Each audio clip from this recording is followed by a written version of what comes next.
Could Jamin Davis be Dan Quinn's next Micah Parsons? That is the question that we're going to be breaking down at the top of today's edition of the Commanders Report. Then we'll talk about what head coach Dan Quinn and defensive coordinator Joe Whitt Jr. had to say at OTAs during their press conferences this week. And then we'll go into a Bleacher Report article that breaks down Washington's biggest position battle heading into mandatory minicamp next week and, of course, training camp here in a few weeks from now. So before we get into a loaded edition of Commanders News and Rumors here, do me a favor, get down there in the comments section and type Raise Hail in all caps down there in the comments section if you are excited for this next era of Washington Commanders football. I know I am. You got this new head coach in Dan Quinn that seems to know what he's doing. Jaden Daniels, somebody that could be a superstar quarterback of the future here for Washington, is here. It seems like the foundation is really starting to get set here in the nation's capital. So if you're excited about it, let me know down there in the comments by typing Raise Hail.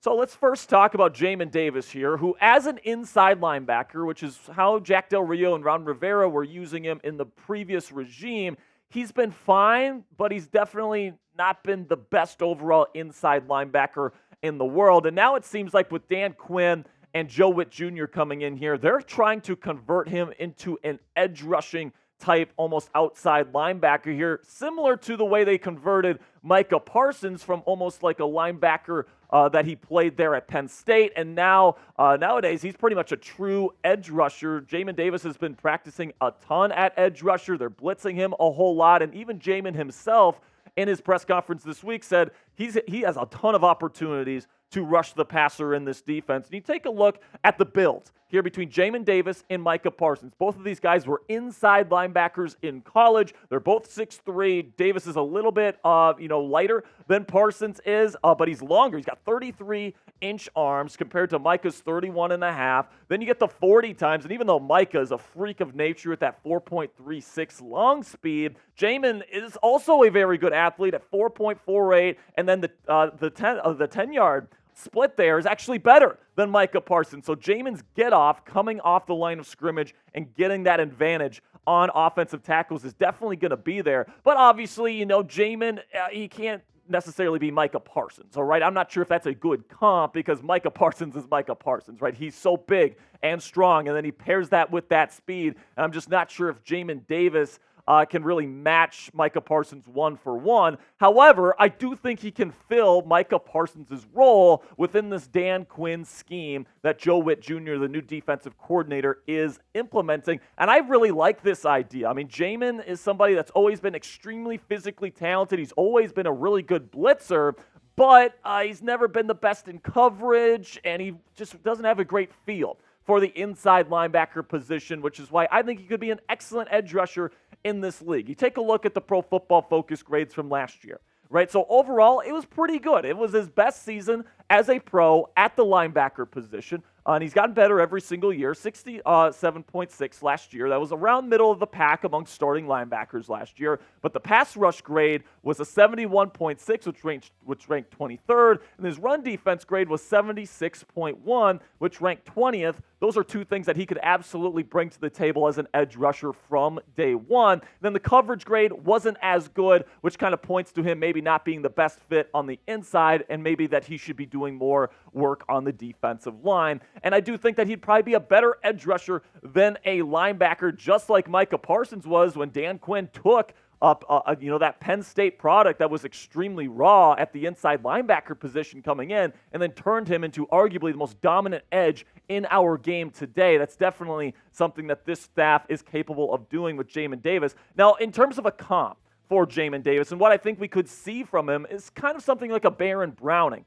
from the Denver Broncos, who also came into the league as an inside linebacker, is kind of like an athletic freak, but he didn't really, get the nuances of the inside linebacker position. It's a really tough position to learn and to grow into, but they moved him over to edge, and he is electric at that position. I think they have a very similar skill set physically with the speed and the get-off. I think Jamin Davis could absolutely be a menace on the outside for the Washington Commanders, and I can't wait to see how he's going to do this year. Now, predict it for me down there in the comments section. Will Jamin Davis lead the Washington Commanders in sacks this season? Type Y for yes or N for no. This is going to be the pinned comment on today's show. So in just a second here, I'm going to be talking about our sponsor, Prize Picks, When I do that, go down there in the comments section and give me a Y for yes or N for no. Now, with that, let's have a word from our sponsor here at Prize Picks. Go to prizepicks.com/CLNS or download the Prize Picks app today. Use our code CLNS for a first-time deposit match up to $100. And Prize Picks has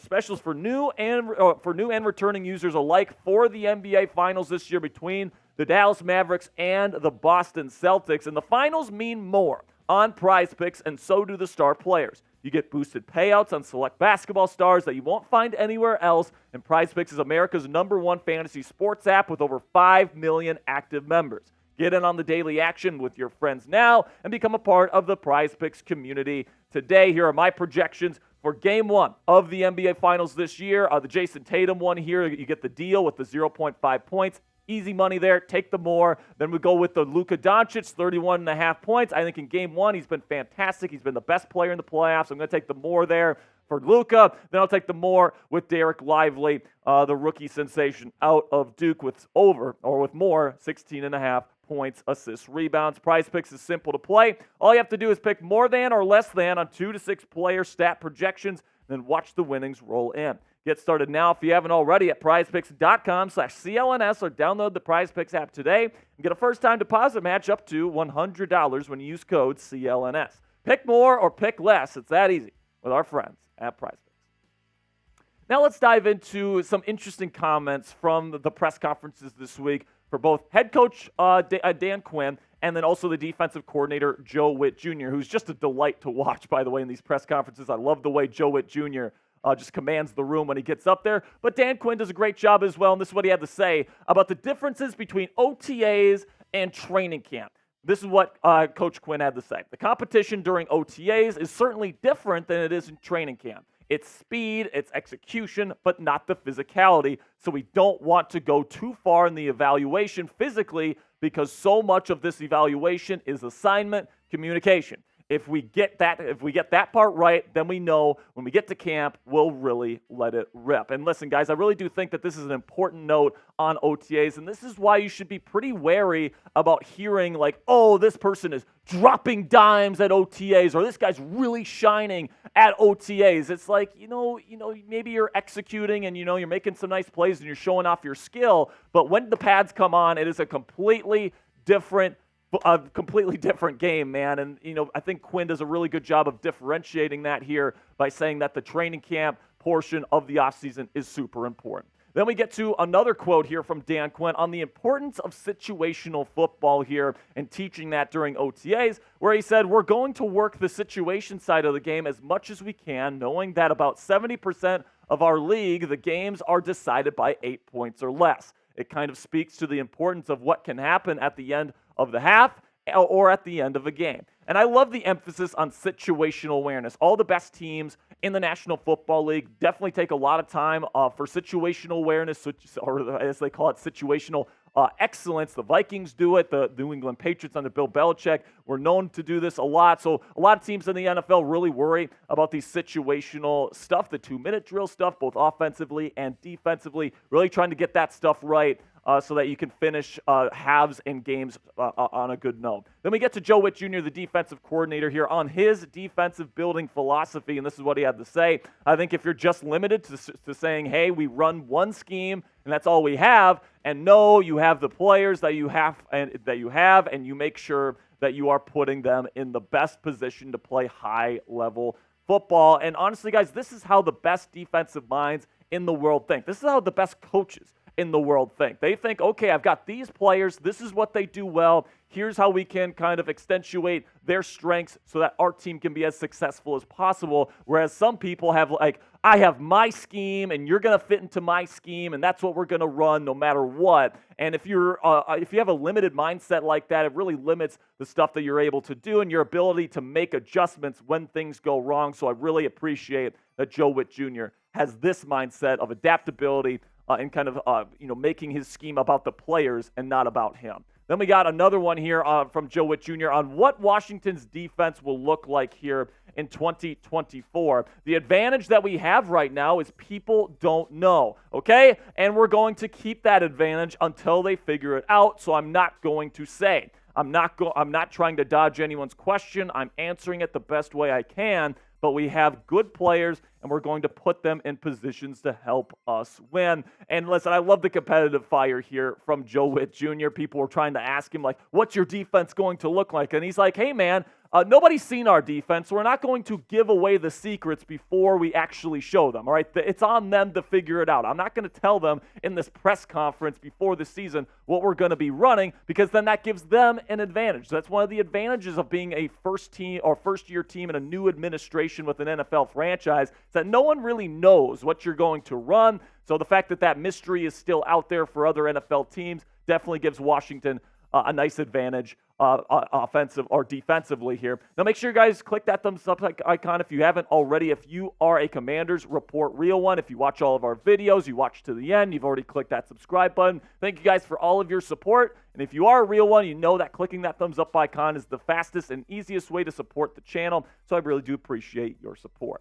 So now let's finish off today's show here with a Bleacher Report article that claims that Washington's most interesting position battle is at the second outside cornerback position. This is what Alex Ballantyne from Bleacher Report had to say. The Commanders lost Kendall Fuller in free agency and ostensibly, wow, that's a big word, folks, replaced him with Michael Davis.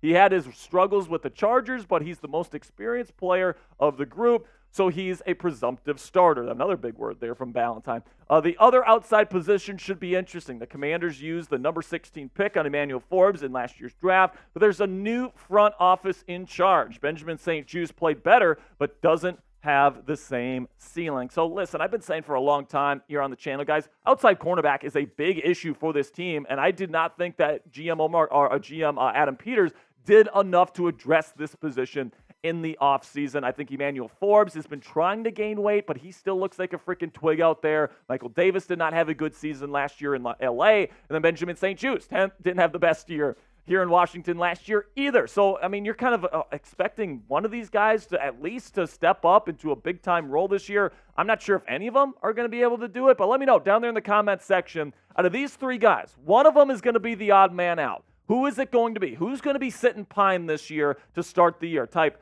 MD for Michael Davis, type EF for Emmanuel Forbes, or BSJ for Benjamin St-Juste. So for me, the most intriguing position battle has to be wide receiver, okay? Just because there's so many interesting names in this room. Now, it's not like they have a ton of, superstar talent. They do have Terry McLaurin, who I do believe is a top 10 wide receiver in this league, who's fantastic. Then Jahan Dotson, very intriguing talent there. He's your definite wide receiver, too, heading into the year. But after that, you got a bunch of interesting kind of talents here that could ascend, right? You got De'Ami Brown, who's a good deep threat. Luke McCaffrey is coming in as a relatively early draft pick. Dax Milne has had a role on this team before. Zacchaeus, who they brought in free agency, is a pretty decent player. Jamison Crowder is a very savvy veteran that also brings special teams value. Mitchell Tinsley is somebody that I like. Marcus Rosemy-Jacksain is somebody that I think has been playing really good in OTAs. So the question's going to be, how many wide receivers are they going to keep on this team this year, and then which ones are they going to keep, and which ones are they going to kind of let go? Because I do think that guys like Dax Milne, Marcus Rosemy-Jacksain, others, Mitchell Tinsley, those guys could be on the chopping block here, and it's going to be an interesting competition throughout training camp before the final cuts end up coming here to see who makes this roster and who ends up making an impact on this team this year. So that'll be it for today's show, guys. Really do appreciate your support. Make sure you click that subscribe button if you haven't already for more Commanders news and rumors content all throughout the 2024 offseason.